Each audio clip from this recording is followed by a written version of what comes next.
오늘 하나님께서 우리에게 주신 말씀은 신약성경 요한복음 1장 29절부터 42절까지의 말씀입니다. 요한복음 1장 29절부터 42절까지의 말씀을 봉독해 드리겠습니다. 하나님의 말씀을 경청하십시오. 이튿날 요한이 예수께서 자기에게 나오심을 보고 이르되 보라 세상 죄를 지고 가는 하나님의 어린 양이로다. 내가 전에 말하기를 내 뒤에 오는 사람이 있는데 나보다 앞선 것은 그가 나보다 먼저 계심이라 한 것이 이 사람을 가리킴이라. 나도 그를 알지 못하였으나 내가 와서 물로 세례를 베푸는 것은 그를 이스라엘에 나타내려 함이라 하니라. 요한이 또 증언하여 이르되 내가 보매 성령이 비둘기같이 하늘로부터 내려와서 그의 위에 머물렀더라. 나도 그를 알지 못하였으나 나를 보내어 물로 세례를 베풀라 하신 그이가 나에게 말씀하시되 성령이 내려서 누구 위에든지 머무는 것을 보거든 그가 곧 성령으로 세례를 베푸는 이인 줄 알라 하셨기에 내가 보고 그가 하나님의 아들이심을 증언하였노라 하니라. 또 이튿날 요한이 자기 제자 중 두 사람과 함께 섰다가 예수께서 건의심을 보고 말하되 보라 하나님의 어린 양이로다. 두 제자가 그의 말을 듣고 예수를 따르거늘 예수께서 돌이켜 그 따르는 것을 보시고 물어 이르시되 무엇을 구하느냐 이르되 랍비여 어디 계시오니이까 하니 랍비는 번역하면 선생이라. 예수께서 이르시되 와서 보라. 그러므로 그들이 가서 계신 데를 보고 그날 함께 거하니 때가 10시쯤 되었더라. 요한의 말을 듣고 예수를 따르는 두 사람 중에 하나인 시몬 베드로의 형제 안드레라. 그가 먼저 자기의 형제 시몬을 찾아 말하되 우리가 메시아를 만났다 하고 메시아는 번역하면 그리스도라. 데리고 예수께로 오니 예수께서 보시고 이르시되 내가 요한의 아들 시몬이니 장차 게바라 하리라 하시니라. 게바는 번역하면 베드로라. 아멘. 우리나라는 이 3월에 새학년, 이 새학기가 시작이 됩니다. 그래서 학생들에게 1월, 2월은 이 새학기 또 새학년을 준비하는 그런 기간입니다. 제가 이제 어릴 때를 기억해 보면 항상 이맘때 저희 부모님께서 저와 이 제 동생을 위해서 늘 기도하실 때 좋은 선생님 만나게 해주시고 좋은 친구들 만나게 해주세요 라고 늘 기도하셨던 기억이 있습니다. 철없을 때는 맨날 이렇게 똑같은 기도를 하시나 생각을 했지만 지금 돌아보면 참 그 기도가 중요한 기도였구나라는 생각들을 하게 됩니다. 특별히 이제 저도 이제 자식을 키우는 부모 입장이 되다 보니까 부모가 제일 걱정하는 게 뭐겠습니까? 자녀가 누구를 만나게 되는지, 누구와 만나 돌아다니는지, 그게 제일 걱정되는 거 아니겠습니까? 어디서 누구를 만나서 어떤 영향을 받게 되고, 또 혹시나 이 잘못된 만남 때문에 아이가 상처를 받거나 또 돌이킬 수 없는 실수를 하게 되면 어떡하나. 이게 다 부모의 걱정 아니겠습니까? 아마 그런 마음으로 저희 부모님도 좋은 선생님 만나게 해주시고 또 좋은 친구들 만나게 해달라고 그렇게 기도하셨던 것 같습니다. 여러분, 우리의 인생을 생각해보면 모든 것이 다 이 만남으로부터 시작이 되는 것 같습니다. 다른 많은 일들이 사실 그 밑을 따라가다 보면 이게 다 만남에서 시작되는구나. 우리의 인생도 부모님을 만남으로 시작이 되고 또 살다 보면 친구도 만나고 스승님도 만나고 수많은 만남들 속에서 우리가 살아갑니다. 만남이 특별한 것 같아도 또 때로 어떻게 생각하면 만남이 또 굉장히 일상적이고 평범한 일이기도 합니다. 우리는 하루에도 수많은 사람을 만나고 살고 수많은 일들을 만나고 사는데 사실은 우리는 그 만남의 의미나 깊이에 대해 다 알 수가 없습니다. 오늘 내가 이 사람 만난 것이 이게 나중에 어떤 일로 연결이 될지 또 이것이 어떤 무게가 될지 어떤 의미가 될지 사실 우리는 다 알 수가 없습니다. 사실 모든 만남이 다 소중하고 모든 만남이 다 귀하고 사실 모든 만남에는 다 의미가 있습니다. 사실 오늘 본문의 말씀이 이 만남에 관한 말씀입니다. 본문에 등장하는 인물들은 이 만남을 통해서 인생이 변화하고 바뀌는 경험들을 하는 사람들의 이야기가 오늘 본문의 이야기입니다. 그 만남은 누구를 만난 만남의 이야기냐? 바로 예수 그리스도, 우리 주님을 만난 사람들의 이야기입니다. 여러분, 이 만남은 그 어떤 만남보다 중요한 만남입니다.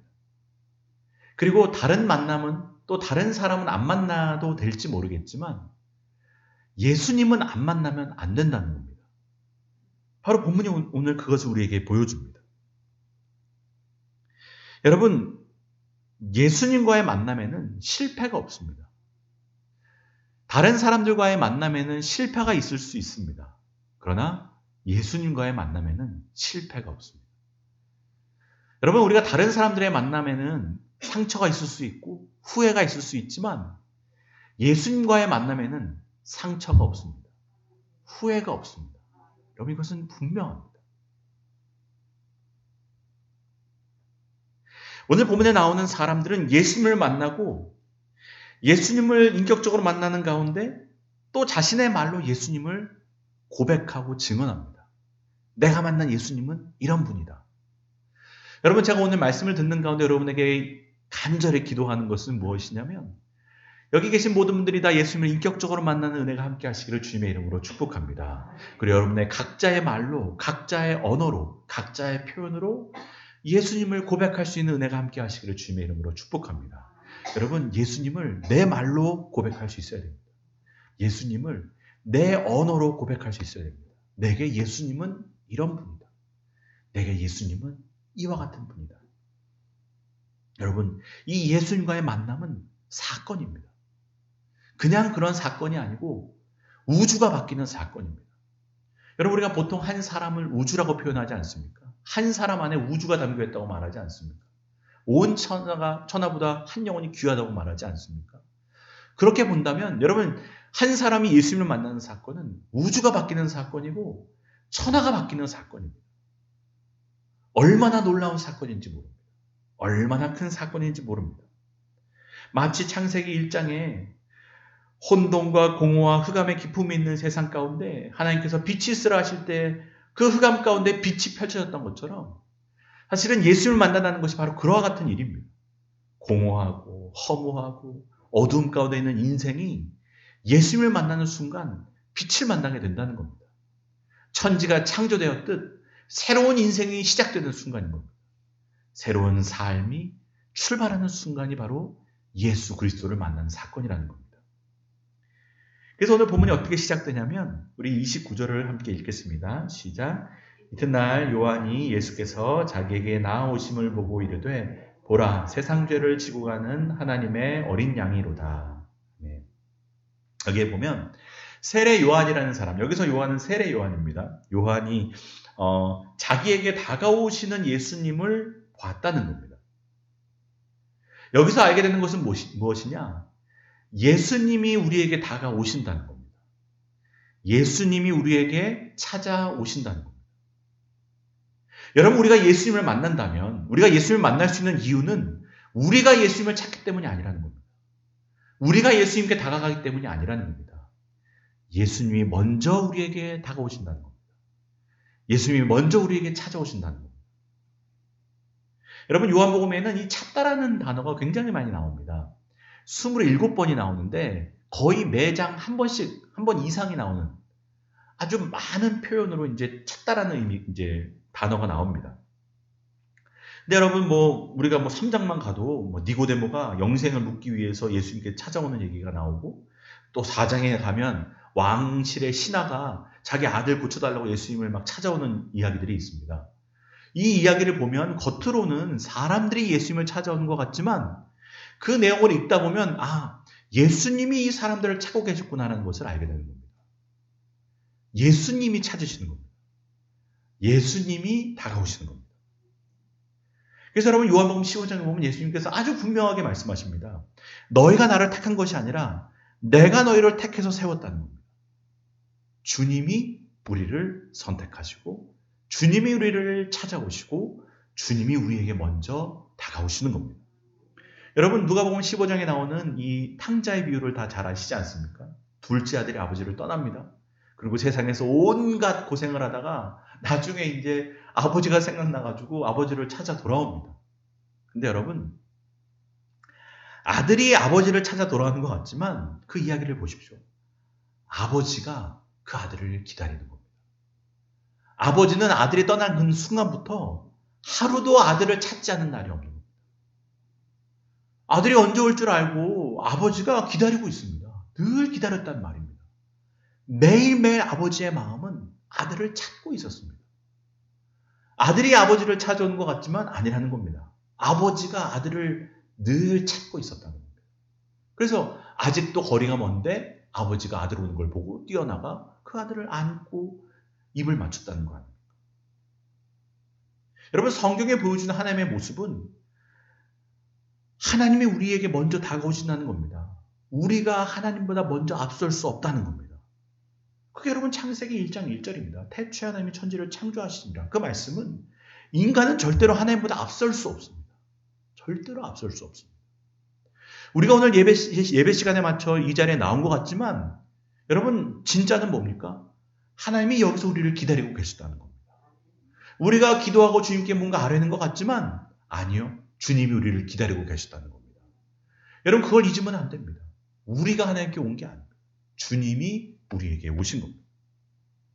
우리가 주님을 만났다면 그거는 주님이 우리를 찾아오셨기 때문이고 주님이 우리에게 다가오셨기 때문이라는 겁니다. 여러분 그래서 은혜입니다. 우리는 원래 예수님을 모릅니다. 예수님이 필요한 줄도 모릅니다. 우리에게 구원자가 필요한 줄도 모르고 삽니다. 왜? 우리는 다 나름 내가 잘 살고 있다고 생각합니다. 내가 선하고 착하게 살고 있다고 생각합니다. 죄라는 죽을 병에 걸렸지만 내가 죽을 병에 걸린지 모릅니다. 그러니 의사를 찾지 않습니다. 근데 성경이 뭘 보여줍니까? 의사가 환자를 찾아온 거라는 겁니다. 우리가 아프면 병원에 가는데 성경은 예수님이 의사 선생님이 우리를 찾아오셨다는 겁니다. 그걸 얘기하는 겁니다. 먼저 찾아오신다. 우리는 예수님이 왜 필요한 줄도 모르고 예수님이 필요하고 우리에게 구원자가 필요하다는 사실을 전혀 알지 못하는 그게 죄의 특성 아니겠습니까? 죄인은 죄를 모릅니다. 내가 죽을 존재인지를 모릅니다. 내가 망할 존재인지를 모릅니다. 그래서 구원자가 필요 없는 줄 압니다. 그리고 내가 의로운 줄 알고 삽니다. 그런데 그게 아니라는 겁니다. 우리에겐 구원자가 필요하다는 겁니다. 모르는 우리에게 구원자가 먼저 찾아오신다는 겁니다. 그래서 로마서 5장에 뭐라고 얘기합니까? 우리가 아직 죄인 되었을 때 그리스도께서 우리를 위하여 죽으심으로 하나님께서 우리에 대한 자기의 사랑을 확증하셨다. 우리가 죄인 되었을 때 찾아오셨다는 겁니다. 모를 때 찾아오셨단 말입니다. 그리고 그 다음 바로 이어지는 말씀이 우리가 아직 원수 되었을 때 그의 아들의 죽으심으로 말미암아 하나님과 화목하게 되었다는 겁니다. 우리가 죄인 되었을 때, 우리가 원수 되었을 때라는 말은 뭡니까? 우리는 아무것도 모르고 있었다는 말입니다. 구원자가 필요한 줄도 모르고 구원자를 찾지도 않고 우리 멋대로 하나님께 저항하며 반항하며 우리의 욕심과 욕망과 죄대로 살았을 때 우리는 요구하지도 않은 일을 그분이 먼저 행하셨다는 겁니다. 내가 먼저 간다. 내가 찾아간다. 여러분, 그래서 여러분 믿는 사람들은 아는 겁니다. 주님이 내게 먼저 다가와 주신 것이 얼마나 감사한지. 나를 찾아주시는 것이 얼마나 감사한지. 여러분 매일매일 그런 거 느끼지 않으십니까? 주님이 우리의 마음의 문을 두드리십니다. 우리는 주님 안 찾습니다. 우리는 보통 어려운 일이 생기지 않는 이상 주님을 찾지도 않습니다. 아니 어려운 일이 생겨도 안 찾습니다. 근데 주님이 우리를 찾아오시는 겁니다. 그래서 요한계시록에 뭐라고 나옵니까? 볼지어다 내가 문 밖에 서서 두드리니. 주님이 어떤 분입니까? 항상 두드리시는 분이라는 겁니다. 야 훈계야 뭐하니? 두드리신다는 겁니다. 너 지금 뭘 구하고 있니? 뭘 찾고 있니? 항상 두드리신다는 겁니다. 내가 주님을 안 찾아도 주님이 우리를 찾으시는 겁니다. 찾아오시는 겁니다.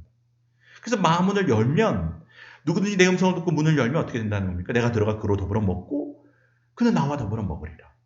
나와 함께 산다는 겁니다. 여러분 우리 이 외로운 인생, 힘든 인생 홀로 외롭게 걸어가지 마시고 우리 주님을 마음으로 모셔드리는 한 분 한 분 되시기를 주님의 이름으로 축복합니다. 우리 주님은 우리에게 말씀하셨습니다. 수고하고 무거운 짐진 자들아 다 내게로 오라. 내가 너희를 쉬게 하리라. 혼자 걸어가지 말라는 겁니다. 내가 있다는 겁니다. 주님과 함께 걸어가면 되는데 주님과 함께 거하면 되는데 그렇게 항상 여러분의 삶 가운데 주님을 모시는 은혜가 함께 하시기를 주님의 이름으로 축복합니다. 여러분, 세례 요한이 그 다가오시는 주님을 보고 그 주님을 증언합니다. 고백합니다. 뭐라고 고백하냐면 저분이 그분이야. 이 말이 뭡니까? 저분이 메시아야. 저분이 구약에서부터 그렇게 예언했던, 예언자들이 그렇게 말했던 분이 바로 저분이야. 메시아, 그리스도야. 그렇게 말합니다. 여러분, 이거 놀라운 말 아니겠습니까? 저분이 메시아라고 하는 말을 어떻게 그렇게 쉽게 할 수 있겠습니까? 근데 이 세례 요한에게는 확신이 있었습니다. 저분이 메시아라는 겁니다. 저분이 그리스도라는 겁니다. 그래서 여러분, 이 세례 요한이 그 메시아 그리스도라는 표현을 이제 자기의 말로 표현합니다. 뭐라고 표현하냐면 저분은 세상 죄를 지고 가는 하나님의 어린 양입니다. 그게 29절에 나오고 또 뒤에 34절에 보면 하나님의 아들이다. 그러니까 이 메시아라는 말을 이제 자기의 말로 표현하는 겁니다. 세상 죄를 지고 가는 하나님의 어린 양이다. 그리고 하나님의 아들이다. 여러분, 우리의 모든 만남에는 울림이 있습니다. 여러분, 누군가가 만나면 그 만남에는 우리의 마음을 흔드는 뭔가가 있는 겁니다. 느낌이 있는 겁니다. 그렇지 않습니까? 여러분, 누구를 만나더라도 그분을 만났더니 그분은 이런 분 같더라. 우리가 늘 그런 얘기들을 하지 않습니까? 내가 말로만 들었을 때는, 멀리서 볼 때는 그런 줄 알았는데 내가 직접 만나보니 이분이 내가 생각했던 거와 다르더라. 내가 들었던 거와는 다르더라. 여러분, 직접 만나게 되면 울림이라는 게 있습니다. 여러분, 우리가 이 세례 요한의 이야기에 귀를 기울이는 이유가 뭡니까? 세례 요한은 예수님을 직접 본 사람이라는 겁니다. 여러분, 직접 본 사람의 보다 누가 더 잘 알 수 있겠습니까? 세례 요한은 예수님을 직접 본 사람입니다. 그에게 울림이 있었던 겁니다. 뭔가 다른 느낌이 있었던 겁니다. 말할 수 없는 분명한 뭔가가 있었던 겁니다. 직접 봤는데 여러분, 이거보다 정확한 말이 어디 있겠습니까? 심지어는 여러분, 세례 요한은 어떤 사람입니까? 이 사람은 메시아 전문가입니다. 세례 요한보다 메시아에 정통한 사람이 없습니다. 여러분, 세례 요한의 인생은 태어날 때부터 하나님이 지정해 주셨습니다. 너의 인생은 메시아를 위한 인생이다. 너의 인생은 길을 예비하는 인생이다. 너의 길은 메시아가 이 땅에 오실 길을 준비하는 인생이다. 여러분, 세례 요한은 어려서부터 자기의 인생은 규정된 인생입니다. 메시아에 집중해야 되는 인생인 겁니다. 여러분, 세례 요한은 메시아 외에는 다른 생각을 해본 적이 없는 사람입니다.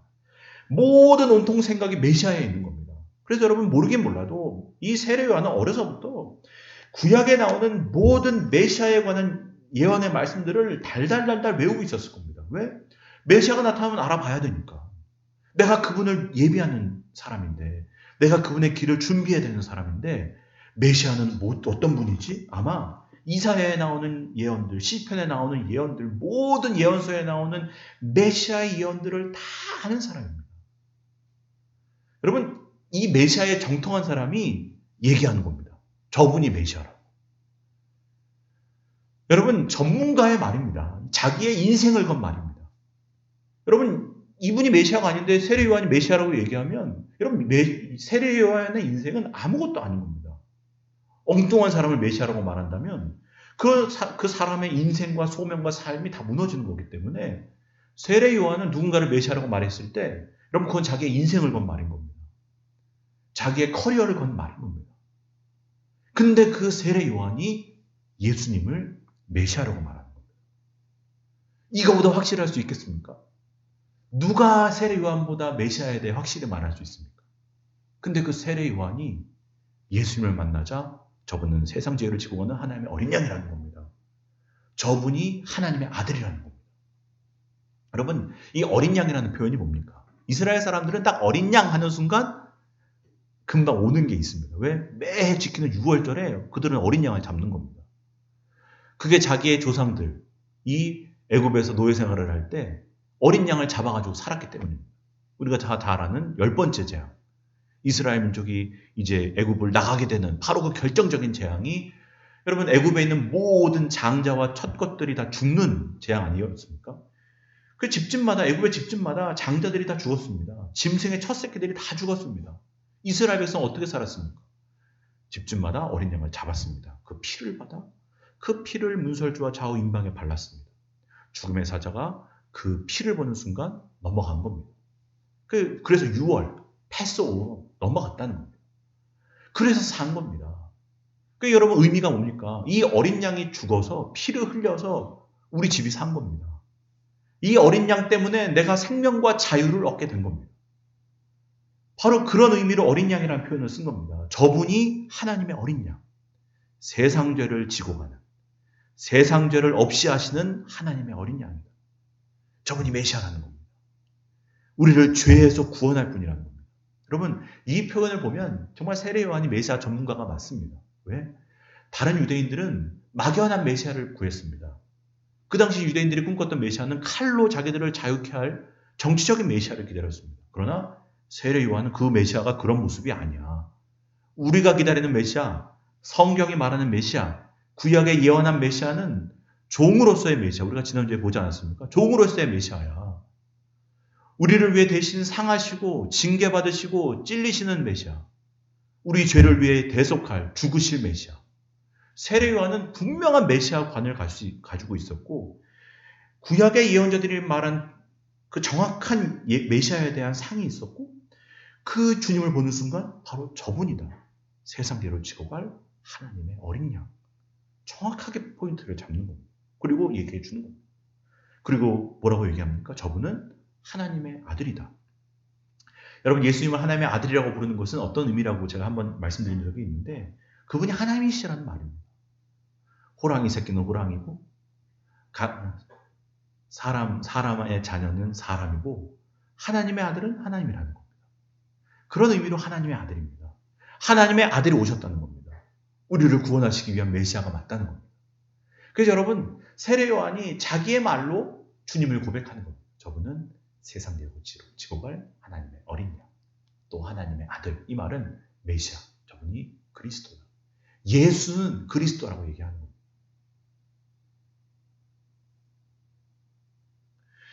그렇게 예수님을 증언했습니다. 고백했습니다. 말했습니다. 여러분 예수님을 만날 때 세례 요한 안에 울림이 있었던 겁니다. 그것은 이 땅에 누구를 만날 때도 받았던 울림과는 다른 울림. 수많은 훌륭한 사람들을 만났지만 이런 울림을 받은 적이 없는데 세례 요한의 마음을 흔드는 강력한 울림이 있었던 겁니다. 저분은 메시아다. 그리스도다. 그래서 그의 인생을 걸고 저분을 그리스도라고 말했던 겁니다. 근데 여러분 우리가 예수님을 만난다고 다 이것을 깨닫느냐? 그건 아니라는 겁니다. 예수님을 본다고 저분이 그리스도라는 사실을 우리가 금방 알 수 있겠습니까? 아니라는 겁니다. 세례 요한이 전문가고 또 세례 요한이 예수님을 직접 만나기 때문에 예수님을 알아봤냐? 세례 요한도 아니라는 겁니다. 31절에 보면 뭐라고 얘기합니까? 나도 그를 알지 못하였으나 또 33절에 보면 나도 그를 알지 못하였으나 두 번 얘기합니다. 예수님이 자기에게 세례 받으시러 나왔고 내가 세례를 줬음에도 불구하고 나도 처음에는 못 알아봤다는 겁니다. 내가 그분을 직접 봤고 내가 메시아의 전문가였지만 그 지식이 나로 하여금 예수님을 내 구주고 그분이 구원자고 그리스도라는 사실을 확인해 주지는 않았다는 겁니다. 자신의 지식과 자신의 전문성으로 아는 게 아니라는 겁니다. 그럼 어떻게 알았냐? 그게 여러분 32절에 나오는 겁니다. 내가 봄에 성령이 비둘기같이 하늘로부터 내려와 그 위에 머물렀더라. 그리고 33절에 보면 성령이 내려서 누구 위에든지 머무는 것을 보거든 그가 곧 성령으로 세례를 베푸시는 이인 줄을 알라 하셨기에 내가 보고 그를 하나님의 아들이라고 증언했다. 이게 어떻게 알았다는 겁니까? 예수님 위에 성령이 내려오심을 보고 저분이구나. 우리가 지난주에도 봤던 말씀에 뭐라고 나옵니까? 내가 택한 종, 내가 기뻐하는 나의 종, 내가 내 영을 그 위에 부어주리니. 여러분 그 말씀이 있지 않습니까? 그러면 세례 요한도 예수님을 그리스도라고 확인하게 된 것은 자기의 알과 지식이 아니라 말씀과 성령으로 예수님이 내 구주라는 사실을 알게 됐다는 겁니다. 저분이 그리스도라는 사실을 알게 됐다는 겁니다. 여러분 예수님의 참된 정체는 하나님의 깊은 것까지라도 통달하시는 성령님이 아니고서는 우리에게 가르쳐 주실 수 없습니다. 내가 예수님을 만난다고 예수님이 그리스도라는 사실을 깨닫게 되는 게 아닙니다. 예수님을 성령을 통해서 만나야 그리스도라는 사실을 알게 되는 겁니다. 여러분, 내가 예수님을 그리스도로 영접했다면 그것은 내가 아는 게 아니라는 겁니다. 성령님께서 내 마음에 조명해 주셨기 때문에 알게 됐다는 겁니다. 그래서 여러분, 예수님을 인격적으로 만났다면, 내가 예수님을 구원자로 고백했다면 그것은 성령님의 역사지 내가 똑똑해서 알게 된 게 아니라는 겁니다. 그래서 여러분, 우리는 우리의 구원에 대해 자랑할 수가 없습니다. 왜? 내가 알게 된 게 아니기 때문입니다. 여러분, 똑똑하다고 아는 것도 아니고 좋은 학교 나왔다고 아는 것도 아니고 뭐 지식이 많다고 알게 되는 게 아닙니다. 예수님은 그렇게 아는 게 아닙니다. 예수님은 성령님께서 깨닫게 해주셔야 그분이 그리스도라는 사실을 깨닫게 되는 겁니다. 그래서 여러분, 부모가 믿는 사람이라고 내가 예수님을 그리스도로 영접하는 게 아닙니다. 3, 4대 예수님 믿는 집안에서 태어났다고 예수를 그리스도라고 아는 게 아닙니다. 내가 인격적으로 예수를 만나는 게 아니라는 겁니다. 여러분, 저도 믿는 집에서 태어났지만 자동으로 예수님이 그리스도라는 사실을 알게 된 게 아닙니다. 저도 성령님께서 제 안에 오셔서 예수님을 인격적으로 만나게 하시기 전까지는 그냥 날림으로 다니는 겁니다. 모르는 겁니다. 부모가 알아도 나는 모르는 겁니다. 내 가까운 사람이 알아도 나는 모르는 겁니다. 그건 자동으로 되는 게 아니라는 겁니다. 내가 똑똑해서 되는 게 아니라는 겁니다. 교회 30년을 다닌다고 그냥 되는 게 아니라는 겁니다. 성령님이 예수님을 인격적으로 만나게 해주셔야 그게 가능하다는 겁니다. 여러분, 이 세상에 많은 사람들이 점점 똑똑해집니다. 지식이 많아집니다. 그런데 여러분, 문제는 뭡니까? 자기를 살리는 지식에 무지해지는 겁니다. 진짜 내게 생명을 주는 지식에는 여러분 점점 어두워지는 겁니다. 그게 지식이 많은 이 시대의 불행입니다. 나를 살리는 지식에는 점점 어두워지고 내게 생명을 주는 지식에는 점점 무지해지고, 여러분, 이 세상 지식은 번창하는 것 같은 겁니다. 여러분, 전도서에 나와 있듯이 지식이 많으면 근심을 더하는 겁니다. 지식이 많아서 더 불행해지고, 지식이 많아서 더 염려가 많아지고, 지식이 많아서 더 걱정이 많아집니다. 정말 내 내면을 비춰줄 참 지식, 정말 내게 생명을 주는 지식은 저 위로부터 오는 지식인 겁니다. 여러분, 성령 하나님께서 여러분의 마음 가운데 오늘 깨닫게 해주신 은혜를 주시기를 주님의 이름으로 축복합니다. 제가 간절히 기원하는 것은 여기 계신 모든 분들이 다 성령님의 조명하시는 바다, 예수님이 내 구원자시구나, 예수님이 나의 그리스도구나, 정말 예수님을 그리스도로 아는 참 지식이 여러분의 심령 가운데 가득하시기를, 또 그렇게 주님을 인격적으로 만나시기를 주님의 이름으로 축복합니다. 여러분, 그렇게 예수님을 인격적으로 만나게 되면 그게 끝이냐? 그게 아니라는 겁니다. 여러분, 예수님을 인격적으로 만나면 그의 삶이 송두리째 변화하는 겁니다. 완전히 변화하는 겁니다. 지금까지는 뭘 위해 사는지도 모르고 살았고, 지금까지는 뭐를 위해 애쓰는지도 몰랐고, 지금까지 내가 헛된 것을 위해 그렇게 애를 쓰고 살았던 삶이 변화되는 겁니다. 아마 여기에 예수님을 만나셨던 분들은 다 이 느낌을 아실 겁니다. 여러분, 저도 예수님을 만났을 때 제 삶이 완전히 변하는 것을 느꼈습니다. 어제까지 했던 일을 오늘 못하고, 어제까지 했던 말이 오늘 내 입에서 안 나오고, 어제까지 했던 생각이 오늘 내 머릿속에 없는 겁니다. 여러분, 이건 정말 놀라운 경험입니다. 여러분, 예수님을 만났는데 안 변할 수가 없습니다. 예수님을 만났는데 안 변했다면 그건 뭔가 이상한 겁니다. 예수님을 인격적으로 만나면 반드시 변하게 되어져 있습니다. 예수님을 만나기 전에 우리의 인생은 어떻게 삽니까? 다 자기가 자기를 위해 삽니다. 인생은 나를 위해 사는 건 줄 압니다. 결국 내 성공을 위해 살고, 내 기쁨을 위해 살고, 내 행복을 위해 살고, 내 쾌락을 위해 사는 겁니다. 고상한 삶처럼 보여도 다 여기 안에 들어 있습니다. 여러분, 착한 일 많이 해도 결국은 그 내 만족을 위해 하는 겁니다. 내 기쁨을 위해 하는 겁니다. 결국은 모든 예수님을 모르고 하나님을 못 만난 인생들은 다 자기를 위해 사는 겁니다. 자기 행복과 자기 성공을 위해 사는 겁니다. 그런데 여러분, 예수님을 만나면 뭐가 달라지는 겁니까? 내 인생이 나를 위해서 사는 것이 아님을 알게 되는 겁니다. 내 인생이 예수를 위한 거구나, 예수를 드러내는 삶이구나 라는 것을 알게 되는 겁니다. 인생의 방향이 바뀌는 겁니다. 길이 바뀌어지는 겁니다. 나는 나를 위해 사는 줄 알았는데, 이거 당연한 줄 알았는데 말하는데, 세상이 다 그렇게 말하는데 아니구나. 내가 헛된 것을 따라 살았구나. 내가 이상한 것을 따라 살았구나. 아, 우리의 인생은 예수를 드러내기 위해서 하는 거구나. 그걸 알게 된다는 겁니다. 이게 놀라운 겁니다. 여러분 생각해 보십시오. 모두가 다 자기를 위해서 합니다. 자기 기쁨을 위해서 합니다. 자기 행복을 위해서 합니다. 근데 여러분 정말 거기에 기쁨이 있습니까? 거기에 정말 행복이 있습니까? 인생이 나를 위해 사는 게 맞다면 그게 와야 됩니다. 따라와야 됩니다. 행복을 찾아다니면 행복이 와야 되고 기쁨을 찾아가면 기쁨이 와야 되는 거 아니겠습니까? 근데 여러분 행복을 추구하고 살면 행복이 오지 않습니다. 더 공허합니다. 더 우울합니다. 더 불행합니다. 그럼 풍요해질수록 더 어렵습니다. 사람들이 눈과 입을 만족시키려고 살아도 만족이 없습니다. 그럴수록 더 불안하고 더 잠 못 들고 여러분 더 마약을 찾게 되는 겁니다. 더 술을 찾게 되는 겁니다. 왜? 공허하니까. 인생이 나를 위해 사는 거면 나를 위해 살면 만족이 있어야 되는데 만족이 없습니다. 근데 여러분 내 인생을 그리스도로 드러내기 위해 살면 이상하게 거기에 만족이 있는 겁니다. 거기에 진짜 행복이 있는 겁니다. 아, 내가 지금까지 인생을 잘못 살았구나. 인생이 원래 디자인된 게 나를 위해 살려고 디자인된 게 아니구나 사실을 알게 되는 겁니다. 인생이 이제 헛된 방향으로 나가지 않습니다. 헛된 길로 나가지 않습니다.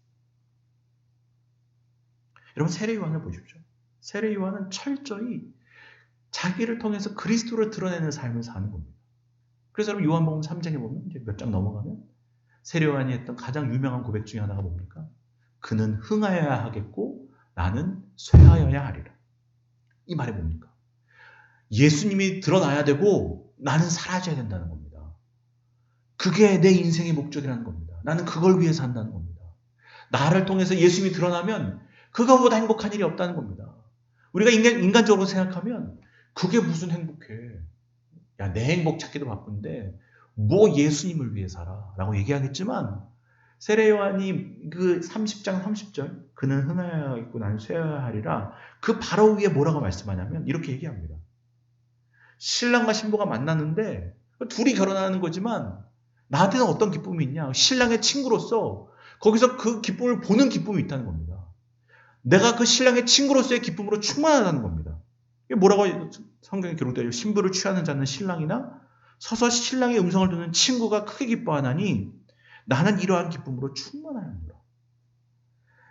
세례 요한은 예수님이 드러나고 예수님이 장가가시고 예수님이 다른 사람과 만나는 거 보고 너무 행복하다는 겁니다. 신랑이 드러나는 게 너무 좋다는 겁니다. 왜? 신랑 친구의 기쁨으로 나는 충만하다는 겁니다. 희한합니다. 내가 드러나면 기쁠 것 같고 내가 성공하면 기쁠 것 같고 내가 뭐 만족하면 기쁠 것 같은데 거기에는 기쁨이 없고 예수님을 드러내려고 하니까 내가 기쁨이 충만하다는 겁니다. 이게 뭔 소리야 싶지만 여러분이 모두가 다 경험하게 되시기를 주님의 이름으로 축복합니다. 여러분 이거 진짜입니다. 내 기쁨 위에 살면 거기 기쁨 없습니다. 첫날 만날 맛집 쫓아다보십시오. 그 맛집 쫓아다니면서 기쁨이 있는지. 첫날 만날 좋은 호텔 가보십시오. 거기에 기쁨이 있는지. 다 거기서 거기입니다. 그게 다 그겁니다. 아무도 동의하는 눈빛을 안 보내주시지만 여러분 진짜입니다.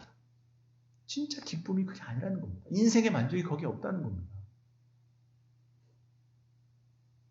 세상은 다 자기를 드러내기 위해 살지만 예수님 만난 사람은 나를 통해 예수님이 드러나면 그렇게 좋다는 겁니다. 여러분 근데 이건 제가 경험한 일입니다. 제가 예수님을 만나고 난 다음에 젊은 시절에 지금도 젊지만 죄송합니다. 아무튼 더 어렸을 때 제가 예수님 만나고 들었던 생각이 뭐냐면 하나님의 사랑이 너무 좋은 겁니다. 와, 하나님의 사랑이 너무 크고 그 사랑만 생각하면 너무 감격스럽고 하나님이 날 사랑하신다는 게 너무 행복해서 여러분 제 인생이 어떤 생각을 하게 됐냐면 야, 내 인생을 통해서 단 한 사람에게라도 하나님의 사랑을 드러낼 수 있으면 야, 내 인생 성공했다. 여러분 그때 제가 신앙을 하겠다고 결심한 때도 아닙니다. 내가 무슨 직업을 갖고 어떻게 살아갈지라도 내 인생을 통해서 단 한 사람에게라도 하나님의 사랑을 느끼게 할 수 있다면 하나님의 사랑을 전할 수 있다면 하나님의 사랑을 경험할 수 있게 할 수 있다면 그 내 인생 성공이다라고 생각이 듭니다. 다른 게 성공이 아닌 겁니다. 여러분 그 생각이 들었습니다. 여러분 지금도 그 생각을 놓치지 않으려고 사는 겁니다. 여러분 물론 저도 살다 보니 여러 가지 유혹들이 있습니다. 저도 저를 드러내고 싶을 때가 있고 저도 칭찬받고 영광받고 박수받고 싶을 때가 있습니다. 근데 여러분 저도 늘 생각하는 겁니다. 제 첫 마음. 하나님 사랑 드러내는 것. 내가 뭐 10,000명, 1000명도 아닙니다. 그냥 한 사람에게라도 하나님 사랑 드러낼 수 있으면, 나 때문에 하나님 사랑을 알 수 있으면 그거보다 행복한 인생이 어디 있겠습니까? 그거보다 성공한 인생이 어디 있겠습니까? 뭘 더 바라는 겁니까? 그 사랑, 나를 감격하게 하신 그 사랑, 나를 바꾸신 그 사랑, 나를 온전케 하신 그 하나님의 사랑. 그거면 되지. 그거 누구에게 전달할 수 있으면 그거 정말 행복한 삶이지. 여러분 제 성공의 기준은 그겁니다.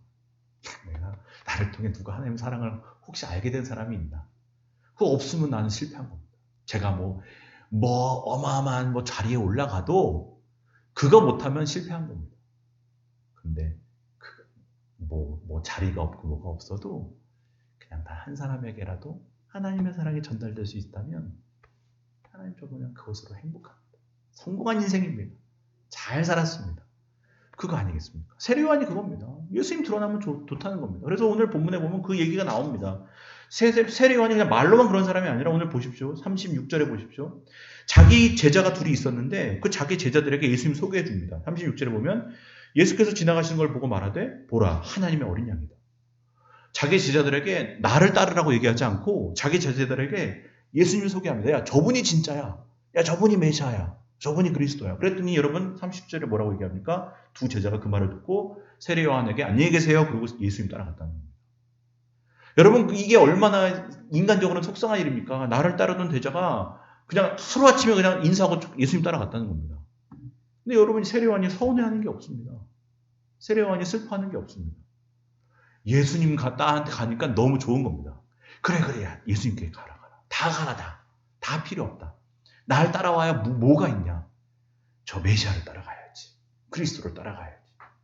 여러분 자기 제자인데도 여러분 서운한 게 없습니다. 예수님 따라가야지. 세례 요한은 그게 좋은 겁니다. 세례 요한 따라가서 뭐가 있습니까? 그래 예수님. 그게 세례 요한의 행복이었고 기쁨이었던 겁니다. 여러분들의 삶을 통해서 예수님이 드러나게 되시기를 주님의 이름으로 축복합니다. 여러분이 다 작은 제자가 되어서 여러분 작은 예수가 되어서 여러분의 삶을 통해서 예수님이 자꾸 드러나야 됩니다. 아 예수님이 진짜구나. 예수님이 구원자구나. 아 저분 정말 훌륭한 분이네. 아 사실 우리는 늘 그런 거 아니겠습니까? 내가 작은 예수가 되어서 또 내가 드러나길 원하는 겁니다. 아 저분 인격적으로 훌륭한 분이야. 저분은 참 신앙인이야. 저분은 참 훌륭한 분이야. 결국 뭐가 드러납니까? 내가 드러나는 겁니다. 근데 그거 아니라는 겁니다. 예수님이 드러나야지. 나 아닙니다.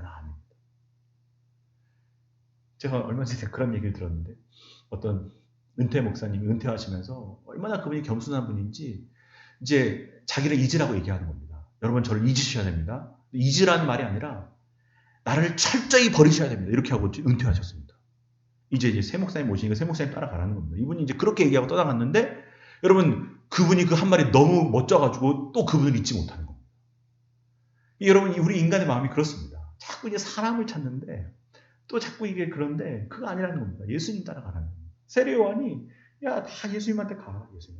예수님 드러나는 게 좋다는 겁니다. 여러분 보십시오. 그렇게 이제 예수님을 따라간 두 사람의 이야기가 이제 뒤에 잠깐 나오는데 그들이 이제 예수님을 따라가니까 예수님이 둘이 막 따라오니까 돌아보시면서 뭐라고 얘기하십니까? 38절에 보면 무엇을 구하느냐? 라고 질문하십니다. 여러분 이게 지금 요한복음에 나오는 예수님의 첫 육성입니다. 예수님의 첫 대사라고 말하는데요. 예수님의 첫 말씀입니다. 무엇을 구하느냐? 여러분 이 말씀이 뭡니까? 너 왜 나 따라오냐? 너 뭐 원해서 나 따라오냐? 내가 너한테 뭐 해준다고 따라오냐? 무엇을 구하느냐? 여러분 이 질문을 여러분들에게 한번 대입해 보십시오. 여러분 오늘 교회 왜 오셨습니까? 뭐하러 예배 자리에 나오셨습니까? 뭘 원해서 예수님 믿으십니까? 그 질문입니다. 뭘 구하느냐? 여러분 무엇을 구하십니까? 난 여기 왜 왔는지도 모른다. 그냥 엄마 아빠가 오자니까 왔고 그냥 누가 가자니까 갔고 나도 몰라. 내가 여기 왜 왔는지 몰라. 주님이 물어보시는 겁니다. 무엇을 구하느냐? 그리고 주님께서 말씀하시는 겁니다. 30절에 보면 와서 보아라. 네가 와서 보아라. 네가 경험하라는 겁니다. 네가 예수를 만나고 네 말로 고백하라는 겁니다. 네가 경험해 보라는 겁니다. 네가 누구인지. 여러분 부모가 말하는 예수가 아니라 내가 말하는 예수가 되어야 되는 겁니다. 내 옆에 있는 권사님이 말하는 예수가 아니라 내가 경험한 예수가 되어야 된다는 겁니다. 네가 와서 봐라. 네 말로 믿어라. 네 말로 고백해라. 네 말로 증언해라. 와서 봐라. 세례 요한의 증언을 듣고 네가 왔지만 네가 경험해야 돼. 네가 예수를 인격적으로 만나야 돼. 네가 예수님을 만나지 않으면 그거 의미 없어. 네가 8대 때 예수, 100년을 예수님 믿었어?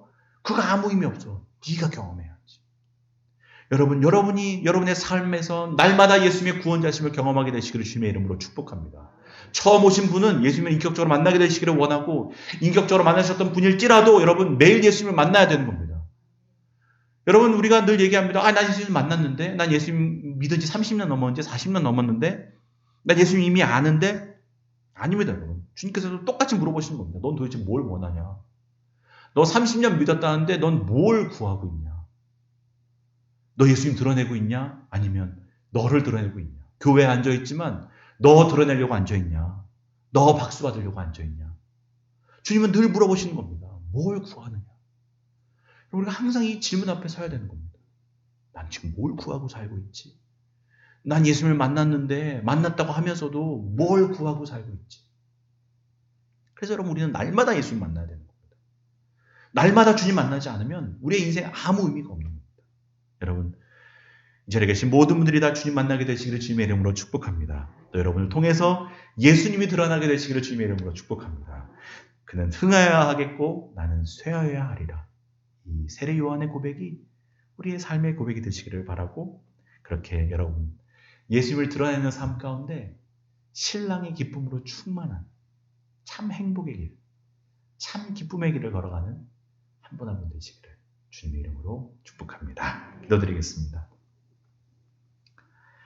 하나님, 이 세상의 사람들은 모릅니다. 예수님 만나는 것이 얼마나 큰 기쁨인지, 예수님을 내 구주로 모시는 것이 얼마나 기쁜 일인지, 또 예수님을 드러내는 삶이 얼마나 행복한 삶인지. 주님 이 자리에 혹시 오늘 말씀을 듣고도 여전히 예수님 인격적으로 만나지 못한 분이 이 자리에 계시다면 주님 찾아가 주셔서 만나 주시옵소서. 와서 봐라. 네가 직접 예수님을 만나야 된다. 너가 직접 경험하고 너의 입으로 고백해야 된다. 오늘 주님을 따라간 두 제자에게 와서 보는 또 메시아를 인격적으로 만나는 역사가 일어난 것처럼 우리의 삶에도 날마다 주님을 우리 가운데 모시고 주님을 만나며 주님 안에 거하는 참 제자의 삶을 살아가는 죄들 될 수 있도록 은혜를 더하여 주시옵소서. 그렇게 우리 온 교회 성도들이 다 예수님을 떠나지 않는 그렇게 주님과 함께 들어가 살아가며 주님을 드러내는 기쁨으로 충만한 삶이 되게 하여 주시기를 간절히 원합니다. 우리 구원자 되신 예수 그리스도의 이름으로 기도드립니다.